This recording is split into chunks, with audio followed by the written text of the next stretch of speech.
सुशांत का मर्डर हुआ। मर्डर हुआ था। मर्डर के पहले दिशा सल्यान सुशांत को कुछ फोन पर बात की थी। मामले में क्या उनके घर पे रहने वाले स्टाफ मेंबर्स का कोई बड़ा रोल है? आखिरकार सुशांत के घर की चाबी गायब हो जाती है, क्या वो गायब की गई थी? अब इसको लेकर सवाल उठ रहे हैं, क्या उसके घर पे रहने वाले स्टाफ मेंबर गवाह बन सकते हैं? और इसी के साथ दावा ये हो रहा है कि इतने बड़े एक्टर रातों रात गायब हो जाते हैं।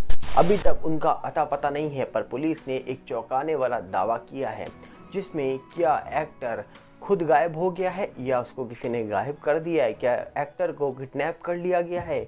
इसी के साथ कहा जा रहा है कि प्रभुदेवा की खबर निकल के आ रही है। क्या है पूरी खबर आपको डिटेल में बताएंगे, पर सबसे पहले आपसे अपील करेंगे, अगर आप इस चैनल के अंदर नए हो तो वीडियो को लाइक करना, वीडियो को शेयर करना, चैनल को सब्सक्राइब करना बिल्कुल मत भूलना। यहाँ पर अगर हम बात करें सबसे पहले तो आपको बता दी जाए, सुशांत सिंह राजपूत के मामले में तो कई सारी चीज़ें निकल के आई हैं पिछले 3.5 सालों में। जल्दी ये मामला 4 साल पूरे कर लेगा, पर आज भी मामला पेंडिंग है। आज भी इस मामले में जांच हो रही है। आज भी इस पूरे मामले में हम ये नहीं कह सकते कि कौन सही था कौन गलत था। आज भी इस पूरे मामले को लेकर कोई भी बयान नहीं जारी किया गया है, पर दावा हो रहा है कि उस घर पे रहने वाले जो लोग थे, स्टाफ मेंबर्स थे, क्या उनका इस पूरे मामले में बहुत ही बड़ा रोल था? क्योंकि दावा ये अभी हाल ही में सुशांत की सिस्टर ने किया है कि घर के उस कमरे की जहाँ सुशांत थे, उस कमरे की चाबी कहाँ है? वो चाबी आज तक नहीं मिली है। जब घर खाली किया गया तो वो चाबी कहा जा रहा है कि ओनर को हैंडओवर होती है, और वो चाबी में उस कमरे की चाबी गायब थी। तो क्या वो चाबी उसने गायब करी जो उस घर पे रहता था, या उसको गायब करने के पीछे किसी और का हाथ है? क्या ये पूरी कहानी एक प्लानिंग के तहत रची गई थी? इसको लेकर भी सवाल बने हुए हैं। और दूसरी तरफ कहा जा रहा है कि इस मामले में कई सारे ऐसे लोग थे जिनको लेकर दावा हो रहा था कि भैया वो लोग सरकारी गवाह बन सकते हैं। अब पता नहीं वो बनेंगे या नहीं बनेंगे, पर इस पूरे मामले में सिर्फ एक ऐसा शख्स है जो इंटरव्यू देने नहीं आया था, कभी भी नहीं आया, वो है दीपेश सावंत, जो आज तक कभी मीडिया के सामने आया ही नहीं। और फिलहाल अब तो 3.5 साल हो चुके हैं, अब मीडिया का भी सवाल पूछती नहीं है, तो मतलब ही नहीं रह गया कुछ मीडिया को तो। और पिठानी हो, नीरज हो, इन लोगों से तो सवाल मीडिया ने पूछे थे, इनके बयान भी थोड़े ऊपर नीचे जा रहे थे, पर दीपेश तो आज तक सामने नहीं आया। और जब कोई भी इंसान सामने आने से डरता है या सामने नहीं आता, तो सबसे बड़ी जो दाल काली होती है वो वहीं पर होती है भैया, कि ये इंसान सामने आ नहीं रहा, उसको सामने लाया नहीं जा रहा। याद है आपको प्रदीप भंडारी जी जब दीपेश सावंत से पूछताछ करना चाहते थे, तब दीपेश सावंत से उनको मुलाकात करने ही नहीं दी गई थी। और पटना वाले नेबर सुशांत के, जिन्होंने कहा था कि 22 लाख मिले हैं, ऐसा भी दावा किया गया था। तो बहुत सारी चीज़ें इस पूरे मामले में निकल के आ रही हैं। बहुत सारी ऐसी चीज़ें हैं जो इस पूरे मामले को साफ साफ दर्शा रही है कि आखिर इस पूरे मामले में वो क्या राज है जो छुपा हुआ है, जिसको आपको ढूंढना है। बहुत सारी चीज़ें हैं जो सुशांत मामले में आपके सामने रखी हुई हैं, पर उसको देखने की ज़रूरत है कि इस पूरे मामले में क्या यही हुआ है। तो अब देखते हैं कि आखिरकार इस मामले में क्या होगा क्या नहीं होगा, ये तो आने वाले वक्त में पता लगेगा।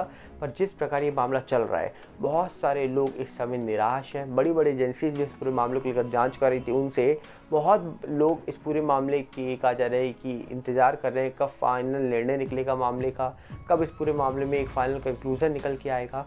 पर अभी तक लगभग सोचिए इतने साल बीत गए हैं, अभी तक कुछ नहीं निकल के आया, तो अपने आप में एक गंभीर सवाल बनता है कि आखिरकार ये चीज़ें कैसे होंगी और कौन करेगा। पर इसी साथ अगर हम बात करें तो कहा जा रहा है कि एक टीवी एक्टर जो लगभग कहा जा रहा है कि 10 दिन हो चुके हैं उसको गायब हुए, वो कहाँ है कहाँ नहीं है किसी को नहीं पता। वो एक्टर कौन है आप अच्छे से जानते हैं, वो है तारक मेहता उल्टा चश्मा के एक सोडी का किरदार निभाने वाले गुरचरण सिंह। जी हाँ, गुरचरण जो पुराने सोडी का किरदार निभाते थे सीरियल के अंदर, वो दिल्ली से मुंबई की ओर निकल रहे थे और दिल्ली से ही लापता हो जाते हैं। जब पता लगाया जाता है तो पता लगता है कि पालम में उनकी लोकेशन दिखाई दी थी एक ATM के बाहर, उसके बाद से वो गायब हैं। पुलिस का ये भी अभी दावा निकल के आ रहा है कि उनका जो फ़ोन है वो पालम के पास मिला है। तो इसमें 2 पॉसिबिलिटी निकल के आ रही है कि क्या सोडी ने अपने आप को खुद गायब करवाया है या वो सही में गायब हो गए हैं। अभी कुछ भी निर्णय नहीं निकल के आ रहा। पॉसिबिलिटीज़ तो बहुत सारी निकल के आ सकती हैं, पर आखिरकार वो एक्टर क्यों अपने आप को गायब करवाएगा, क्यों आखिरकार वो एक्टर खुद गायब हो जाएगा।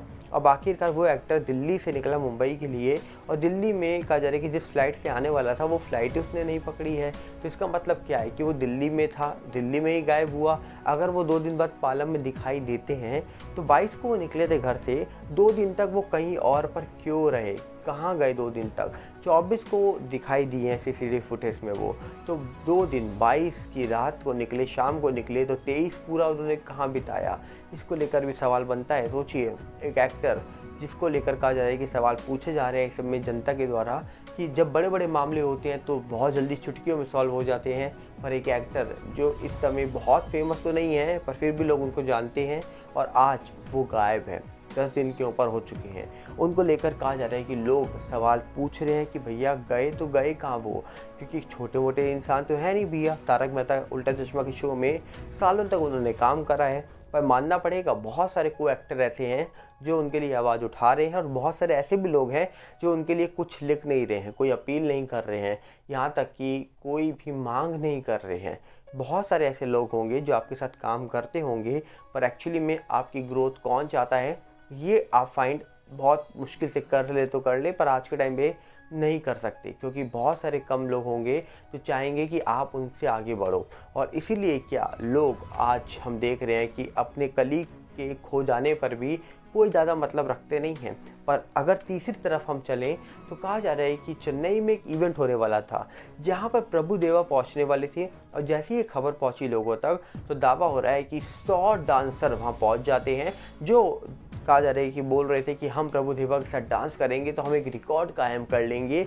और बोला जा रहा है कि पूरे दिन उन्होंने धूप में रहकर प्रभु देवा का इंतज़ार करा। बहुत सारे जो लोग थे जिनकी उम्र कम थी वो कहा जा रहा है कि वहीं पर बेहोश हो जाते हैं, तबीयत ख़राब हो जाती है गर्मी के कारण। उनकी फैमिली वाले उनको ग्लूकॉन डी पिलाते हैं, बहुत सारे ऐसी चीज़ें पिलाते हैं जिससे उनको गर्मी ना लगे, लू ना लगे। पर कहा जा रहा है कि इंतज़ार करते करते शाम हो गई और शाम को एक वीडियो आती है प्रभु देवा की ओर से, सॉरी मैं हैदराबाद में किसी काम से फंस गया हूँ तो मैं आ नहीं सकता हूँ। अब इसके बाद लोग प्रभु देवा से जमकर नाराज़ हो चुके हैं। लोगों ने कहा आपके इंतज़ार में पूरे दिन धूप में रहे हम, शाम को एक वीडियो डाल देते हैं और बोलते हैं सॉरी हम आ नहीं पाए हैं। तो इसी को लेकर अब सोशल मीडिया पर लगातार मैं देख रहा हूँ कि प्रभु देवा को लेकर ट्रोलिंग चल रही है। प्रभु देवा को लेकर लोग अलग अलग तरीके से बयान लिख रहे हैं। लोगों ने कहा ऐसे लोगों को क्यों फॉलो करते हो जो आपकी कदर नहीं करता, ऐसे कई सारे कमेंट्स निकल के आ रहे हैं। अब देखने वाला विषय कि प्रभु देवा जिन्होंने एक सॉरी बोलकर अपने फैंस को निराश किया है, क्या वो उनको मना पाएंगे कभी? अपनी राय आप दीजिएगा कमेंट्स में, आपको क्या लगता है? हम मिलेंगे बहुत जल्दी, साथ में आप अपील करेंगे अगर आप इस चैनल के अंदर नए हो तो वीडियो को लाइक करना, वीडियो को शेयर करना, चैनल को सब्सक्राइब करना बिल्कुल भूलना, और साथ में हमारे नए चैनल सागर बल्ला 18 साथ जुड़िएगा, जिसका लिंक आपको डिस्क्रिप्शन में मिलेगा। जो यूट्यूब का है, इंस्टाग्राम का पेज सागर बल्ला 18 है, फेसबुक का सागर बल्ला है, इन सब के लिंक आपको डिस्क्रिप्शन में मिल जाएंगे। और टेलीग्राम का भी चैनल हमारा आ चुका है, उसका भी लिंक आपको डिस्क्रिप्शन में ही मिलेगा। मिलते हैं बहुत जल्दी, नमस्कार, जय हिंद।